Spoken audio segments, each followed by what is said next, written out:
Baru-baru tu aku berkesempatan lah kan mau pergi jalan-jalan, pergi bazar di sana Sembulan tu. Oi, banyak juada yang ada di sana guys. Kamu sudah pernah pergi ke bazar Sembulan ni? Tengok tu ada ABC, ada cendol, ada kuih muih.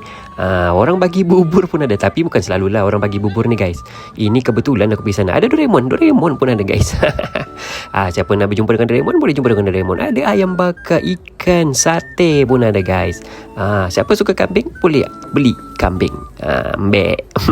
Air balang pun ada. Siapa yang mau beli air balang, suka air balang yang manis-manis, boleh beli air balang di sini.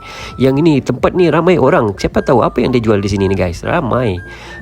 Tapi aku nampak lah dibakar macam ada ayam dengan ada nasi. Di sini pula sebelah ni ada jual kuih donat. Korang suka kuih donat? Kalau korang suka kuih donat, korang boleh belilah kuih donat. Ada tofu fa, air balang lagi guys. Di sini sebelah ni ada ikan bakar. Ikan bakar pun sedap. Di sebelah ni macam-macam ada orang jual soto, bakso. Ada yang ini tempat aku beli martabak dan juga kuih terang bulan. Apam balik lah orang bilang kan. Di sini pulut panggang. Di sini ada 4 perasa, tapi aku dapat beli 3 je sebab 2 sudah habis. Ini pun ada lagi jualan dia macam-macam guys. Kalau korang suka sate, sini pun ada sate. Jangan macam-macam guys. Daripada kita aja tu mau beli apa. Aku pun pergi sini bawa bakul 1 beg besar. Macam-macam yang dibeli guys. Kesudahannya di rumah sikit lagi mau habis lah. Mau habis juga. Cuma sebab dah ada makan nasi kan, makan tu semua saja yang apa dibeli di bazar.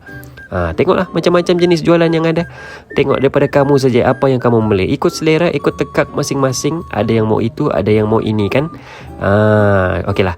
Kalau kamu mau, bagus kamu pergi tengok sendiri di bazar tu apa yang ada, apa yang boleh kamu beli. Tengok tu ada basker pun ada guys. Kalau kamu sudi, bagilah sumbangan. Penat dorang nyanyi tu guys. Okeylah, itu sajalah daripada aku. Aku mau cakap banyak pun tak guna juga kan. Kamu pun sudah pernah pergi kali bazar Sembulan ni. Apa-apa pun, selamat berpuasa, salam Ramadan. Kita jumpa lagi dalam video-video yang akan datang. Cuba dengar apa abang tu cakap.